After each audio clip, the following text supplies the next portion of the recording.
In this episode, we have a serial entrepreneur, community builder, event curator, and advocate of local artists. She's a social enterprise aficionado, having co-founded the Ajala project, bringing changemakers together with artists, and more recently founded a cultural marketing consultancy, bridging the gap between local artists and the private and public sector. A globetrotter and a true adventurer, the most multifaceted yet uber modest entrepreneur I know.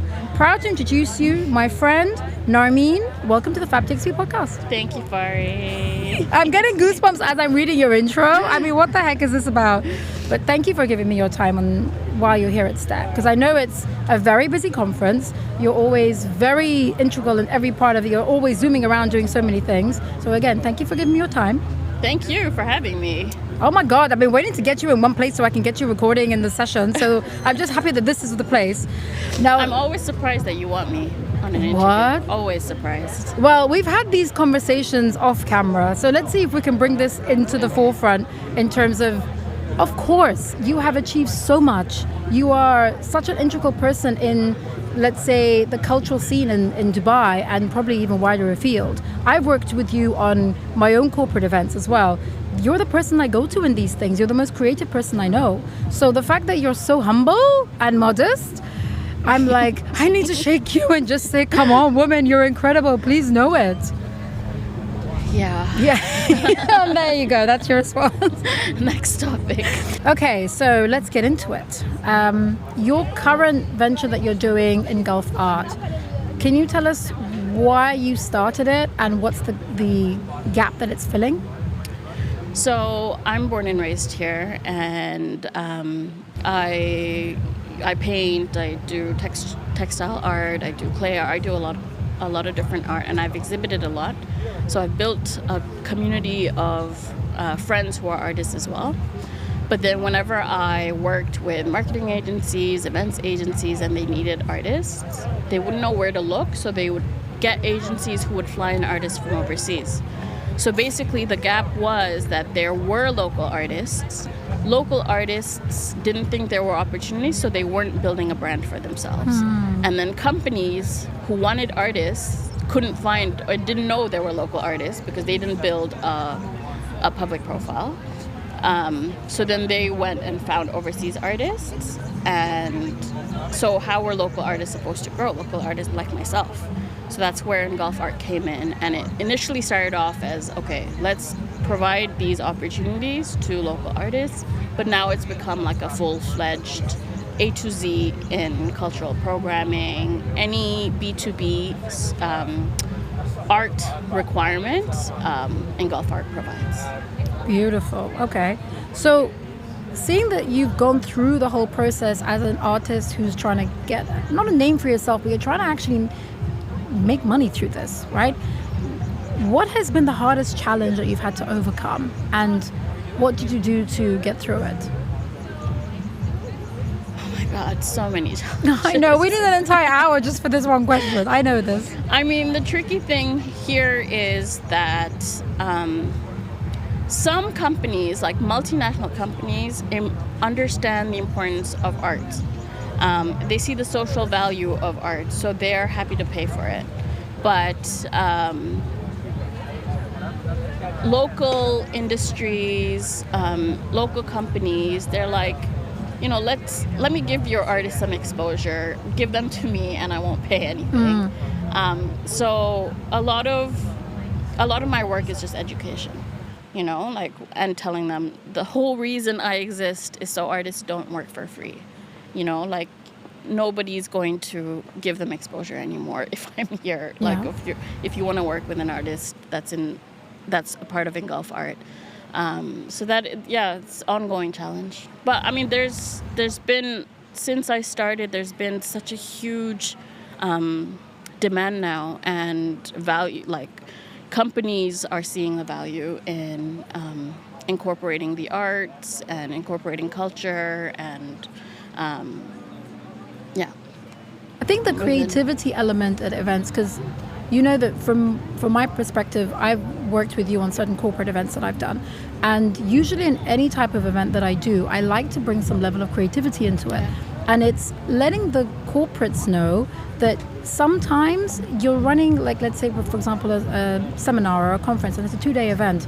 You need to allow people to tap into their creativity, let their imagination flow. And if you do that at the beginning of it, you set the tone for what you want to create.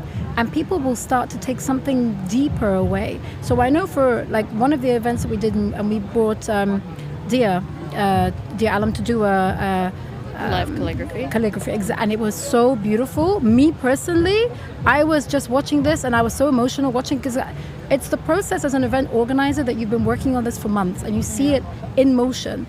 But when everybody was connected, and I'm getting goosebumps now, connected to him creating something on stage which was relevant to the brand, everybody was like, they were present.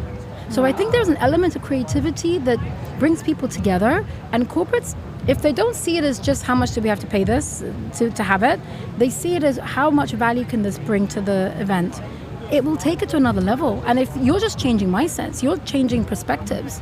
And you know, like initially, I was mostly curating exhibitions, working with partners to support art as art, and I had so much resistance in using art as entertainment, you know, where like they're like, okay, we want a muralist to come in just for like a 1-day event and paint this, and then that's going to be trash. And I didn't want to get into that space because it was just, you know, for me it's like, no, but it should be long term. Yeah, and you should keep it in your... It's not entertainment, it's art. Yeah. But then artists, the more and more inquiries I was getting, and it became like 95% of my inquiries. And then when I would speak to artists, they're like, yeah, we want it because it's still an opportunity.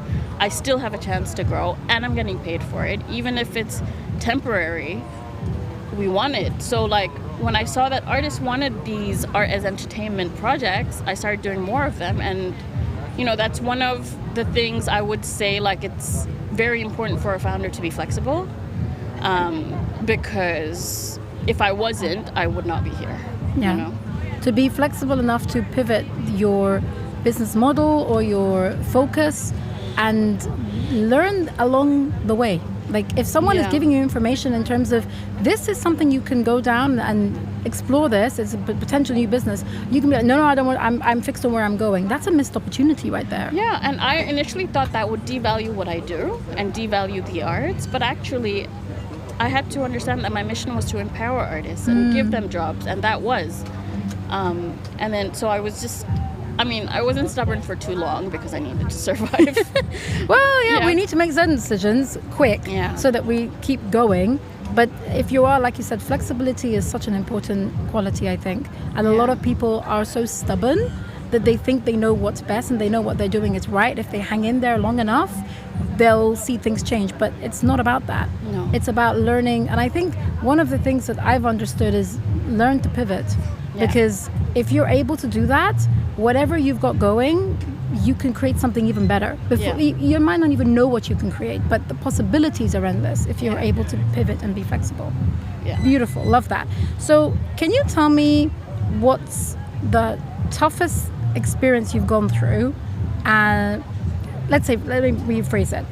What gets you through the tough times when you want to give up?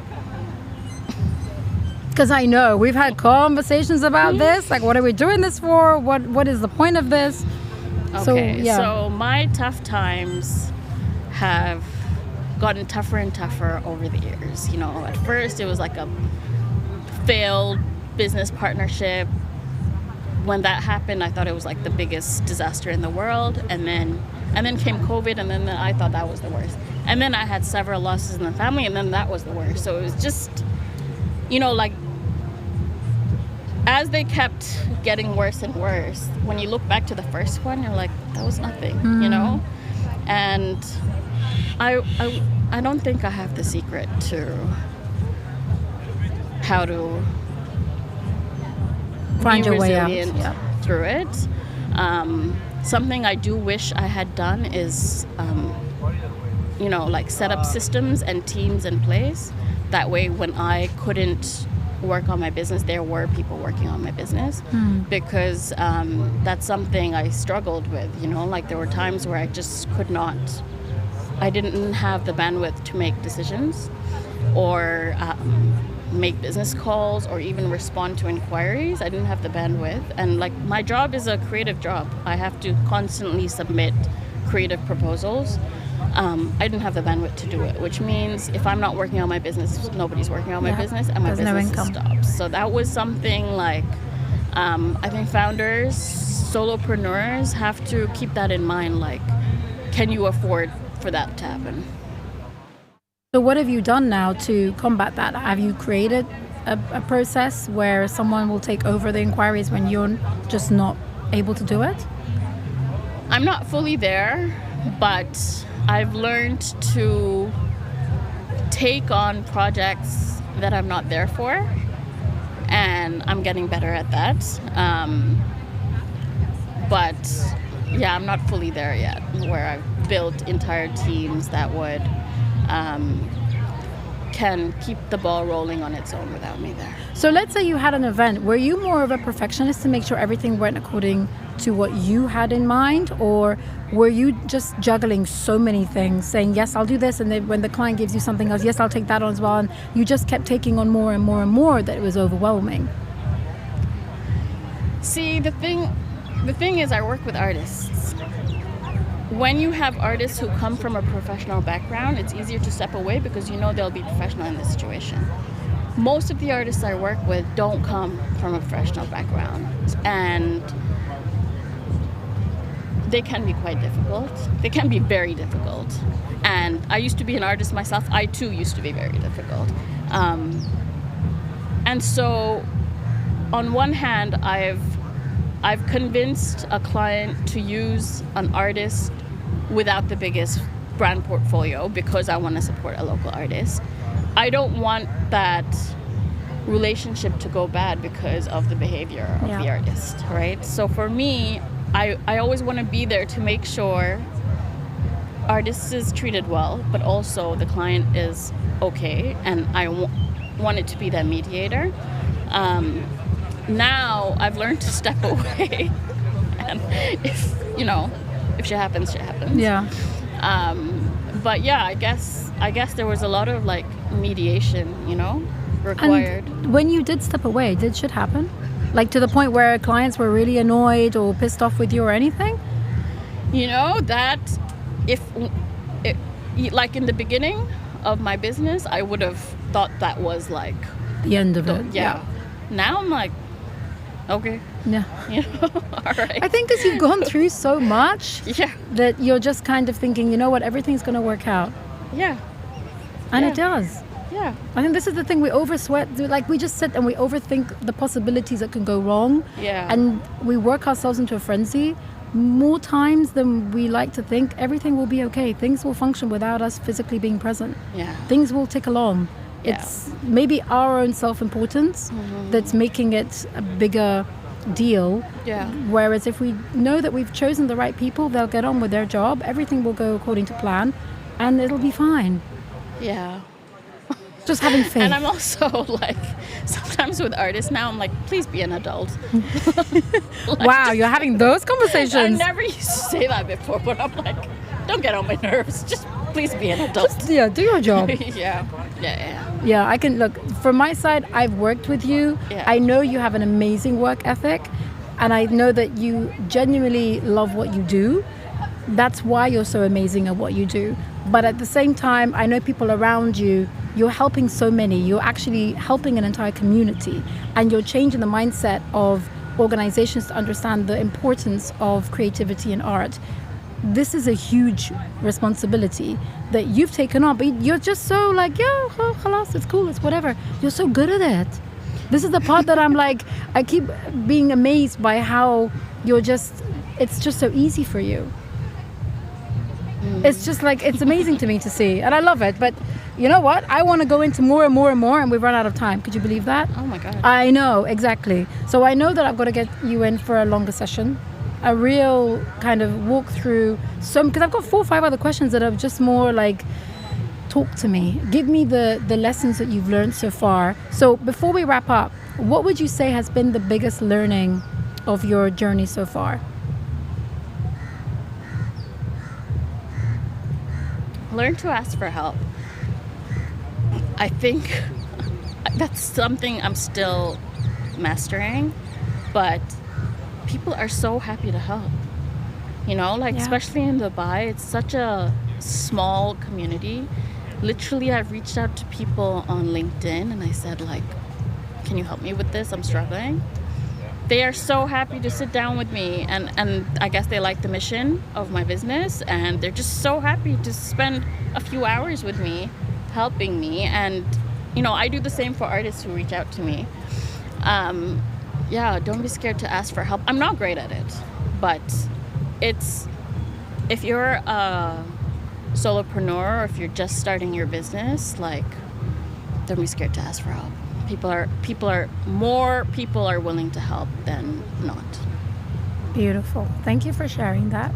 Yeah. I think you've ended it on a beautiful note. I asked you to be a guest on this podcast. You said yes. So from my side, there is so much more I can learn from you that I just want to go more and more deeper into it. But we'll have to say that for another day. Just want to wrap up on this and thank you for sharing. Thank you for opening up. And can't wait to have another session with you to go a little bit more in depth. Thank you, Narmeen. Me. Oh, it's been a pleasure. So that was Narmeen, guys. I just hope you found that so much more value she's going to be able to bring in a longer session. But make sure that you reach out to her. And if you're looking to incorporate any level of creativity or art into anything that you're doing on a corporate level, get in touch with her. I'll be tagging her on all the content. All right. So thank you so much, and tune in for our next episode.